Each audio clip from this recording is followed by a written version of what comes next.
આગળ જોઈએ તો બેન જોન્સનનું જે every man in his humour profess to sport with human follies not with the crimes, કે એ છે તમને બતાડશે એવરી મેન ઇન હિઝ હ્યુમરમાં બેન જોન્સને કે પ્રોફેસરને કીધું છે કે to the sport with human follies, કે જે માણસની અંદર ખામીઓ હોય એ છે ખામીઓ છે, નોટ વિથ ક્રાઇમ્સ, કે એની અંદર કોઈ ગુનાહિત પ્રવૃત્તિ નથી, કે એ છે એની અંદર જે ખામીઓ હોય ઘણા માણસની અંદર તો એ ખામી હોઈ શકે. અને according to William Congreve natural folly is not a fit subject for comedy, અને જે ખરેખર જે ખામી ધરાવતા માણસ હોય એ છે કોમેડીની અંદર સબ્જેક્ટ મેટરની અંદર ફિટ ન બેસી શકે. It is to mock at all, અને એ તો એવું કહે છે કે એ તો ખરેખર છે એની હસી ઉડાડી હોય, કે જે માણસની ખરેખર કોઈ ખામી હોય અથવા તો એનું છે મેન્ટલ સ્ટેટ છે બરાબર ન હોય, જે ગાંડા જેમ એક્ટિંગ કરતા હોય તો એનાય તમે કોઈ માણસ હસી ઉડાડે તો એ ખરેખર કોમેડી માટે ફિટ ન કહેવાય, એ તો એમનો છે મજાક ઉડાડ્યો કહેવાય. એટલે છે એને એ સુટેબલ નથી ગણતા વિલિયમ કોંગ્રીજ.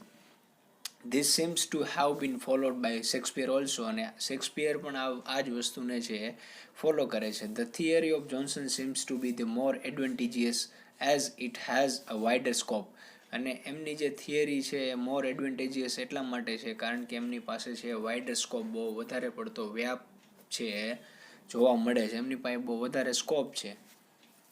અને in one respect, Johnson and Congreve both agree that comic situations arise from the fault in character. કે in one respect, અને આપણે એઝ અ રિસ્પેક્ટ તમે વાત કરો તો કોંગ્રીવ અને જોન્સન બંને છે એગ્રી છે શેના માટે, that comic situation arise from, કે કોમિક સિચ્યુએશન છે એ અરાઇઝ કરે છે કે ફ્લો ઇન કેરેક્ટર્સ, જે કેરેક્ટરની અંદર ફોલ્ટ હોય એનાથી છે ઘણી વખત કોમિક સિચ્યુએશન છે એ ઉત્પન્ન થાય છે. But sometimes comic situations may arise from the accident too, અને ઘણી વાર છે કોમિક સિચ્યુએશન છે અચાનક જ છે કોઈ એક્સિડન્ટ કોઈ ઘટના બને એમાંથી પણ ઉત્પન્ન થઈ શકે. In this way the subject matter of comedy may be defined as a curable faults or the maladjustments, અને એટલા જ માટે આપણે કહી શકીએ કે જે ઇન ધીસ વે જે સબ્જેક્ટ મેટર છે કોમેડીનો may be defined as a curable faults, કે જે સુધારા કરી શકાય એવી વસ્તુ, જે ફોલ્ટ હોય એની અંદર તમે સુધારા કરી શકો, અથવા તો કેવું તો કે મેલ એડજસ્ટમેન્ટ, કે જે અવ્યવસ્થા હોય એને પાછી તમે ઠીક કરી શકો. તો બેન જોન્સન અને વિલિયમ કોંગ્રીવ છે આ બંને વ્યક્તિઓ છે જે કોમેડીને એવું કહે છે કે જે પાત્રો હોય એની અંદર નેચરલી ફોલ્ટ હોય અને એને છે મજાક ઉડાડવામાં આવે તો છે એ ખરેખર એની શું હસી ઉડાડી કહેવાય, એ વસ્તુ સુટેબલ ન કહેવાય. પણ ઘણી વખત કોમેડી છે બાય એક્સિડન્ટ છે કોઈ એવી ઘટના દ્વારા પણ ઉત્પન્ન થતી હોય, અને ઘણીવાર એવી સિચ્યુએશન બનતી હોય કે જેનાથી છે રમૂજ છે એ ઉત્પન્ન થતી હોય.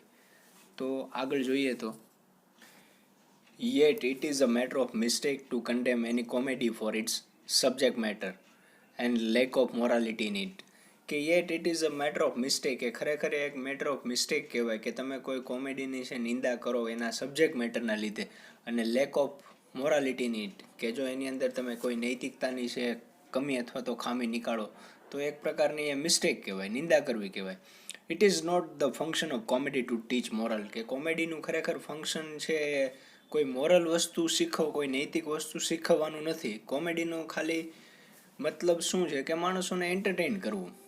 It's aim to satisfy the healthy human desire, the desire to understand the behaviour of men and women towards one another in the society. કે its aim is to satisfy the healthy human desire, કે એનો એમ છે શું છે તો કે જે healthy human Dzire હોય, જે સારા એવા માણસના જે ઈચ્છા શક્તિઓ હોય જે હેલ્ધી હોય, એ desire to understand the behaviour of men and womens toward, કે જે માણસ અને સ્ત્રી અને પુરુષ વચ્ચેનો જે સંબંધ છે એનો બિહેવિયર છે એકબીજાને સારી રીતના સમજી શકે, સોસાયટીની અંદર બેટર અન્ડરસ્ટેન્ડિંગ છે એ ક્રિએટ કરી શકે, એ જ એનો ડિઝાયર છે. અને finally we have to discuss the Meredith's concepts of comedy. He says about the subject, comedy depicts man and woman in society. કે જે મેરેડિથ છે એમનો કન્સેપ્ટ છે એનો શું છે કોમેડી વિશે, તો એમ કહે છે કે કોમેડી છે શું બતાવે ડેપિક્ટ કરે છે તો કે man in woman in society, કે જે આપણે જે સમાજમાં જીવીએ છીએ, જેવા સમાજમાં રહીએ છીએ એ સમાજને બતાવે છે. અને man and woman in the society, કે સ્ત્રી અને પુરુષને જે સોસાયટી જે સમાજ છે એની અંદર દર્શાવે છે, એની અંદર આપણને બતાવે છે. It means the It means the stress on the urban society and its subject matter and characters. But Shakespeare's comedy deals with the woods and wilds, yet they have the finest example of characters like the bottom and the Titania. કે it means it stresses કે છે ભાર મૂકે છે કે જે શહેરી society હોય એની ઉપર ભાર મૂકે છે, પણ એનો સબ્જેક્ટ મેટર અને કેરેક્ટર છે એ જોવા લાયક હોય છે. પણ શેક્સપિયરની કોમેડીની અંદર તો એવું હોય છે કે એ છે એ જંગલી કોઈ પાત્ર હોય અથવા તો એવા પાત્ર પસંદ કરે કે જે એવું ન હોય કે જે હાઈ ક્લાસ ફેમિલીમાંથી બિલોંગ કરતા હોય. પણ શેક્સપિયર છે એના તમે કેરેક્ટર જોશો, જે બોટમ છે, ટાઇટેનિયા છે, ફોલસ્ટાફ છે, એ કેરેક્ટર છે કેવા છે તો કે ફાઇનેસ્ટ એક્ઝામ્પલ છે કોમેડીની અંદર કેરેક્ટર હોય એવા. Even Ben Jonson expose the fashions and the habits of people of his society through countryside and the urban characters. કે ઇવન બેન જોન્સન, કે તમે બેન જોન્સનને વાંચશો કે એના જે કોમેડી છે એને તમે વાંચશું આપણે તો એક્સપોઝ ઇઝ ધ ફેશન. તો એની અંદર શું એક્સપોઝ કરે છે કે જે ફેશન્સ બતાવી છે, જે માણસોની આદત હોય એ બતાવી છે ઓફ હિઝ સોસાયટી, અને એ સમયની સોસાયટીની અંદર હોય એ. And through the countryside, જે ગ્રામ્ય વિસ્તાર હોય, અને બીજું કે જે શહેરી કેરેક્ટર હોય એ. તો બેન જોન્સન છે એ વધારે પડતું જે માણસોની જે અતિશયોક્તિ જે ફેશનવાળી લાઈફ છે એને છે દર્શાવી છે, અને જે સોસાયટી છે એને દર્શાવી છે. જે ગ્રામ્ય અને જે શહેરી બંને સોસાયટીના કેરેક્ટર છે એ કેવા રોલ પ્લે કરતા હોય છે કોમેડીની અંદર, અને એમાંથી કેવા પ્રકારની કોમેડી છે ઉત્પન્ન થતી હોય, તો એ દર્શાવ્યું છે. તો આગળ જોઈએ હવે. તો લાસ્ટમાં ક્વેશ્ચનને પૂરો કરતાં આપણે જોઈએ કે thus the idea about the subject matter of comedy change from time to time, but one point is clear that comedy should deal with the foibles of a man to provide a pleasure.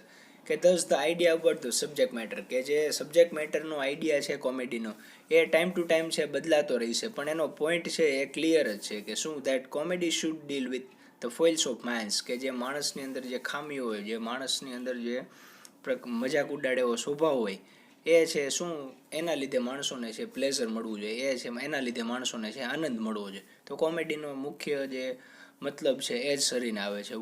Vote ever it subject matter may be, અને એનો subject matter છે કોઈ પણ હોય, comedy corrects all incongruities and એબ્સર્ડિટીઝ.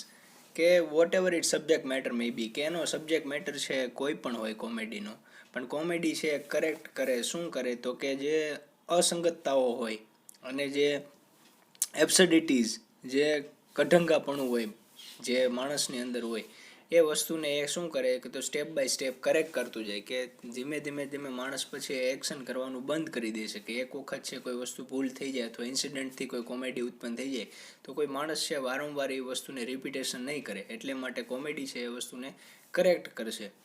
It tries to make society normal, અને એ છે સોસાયટીને શું કરશે, it tries to make society normal, સોસાયટીને નોર્મલ કરવાની ટ્રાય કરશે, બનાવશે.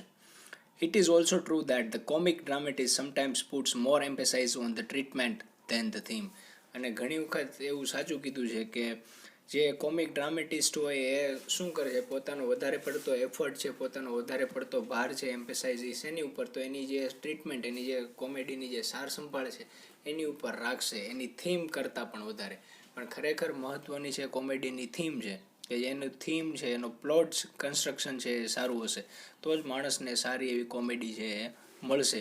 અને વિલિયમ શેક્સપિયરના જે પ્લે હોય એની અંદર જે કોમિક કેરેક્ટર યુઝ કર્યા હોય, બેન જોન્સનને કેરેક્ટર જે યુઝ કર્યા હોય, તો એ વન ઓફ ધ બેસ્ટ ડ્રામેટિસ્ટ એટલા માટે જ કહેવામાં આવે છે કે એમના જે કેરેક્ટર છે એ અમર કરી દીધા હોય, એમને ઇમોર્ટલ કરી દીધા હોય.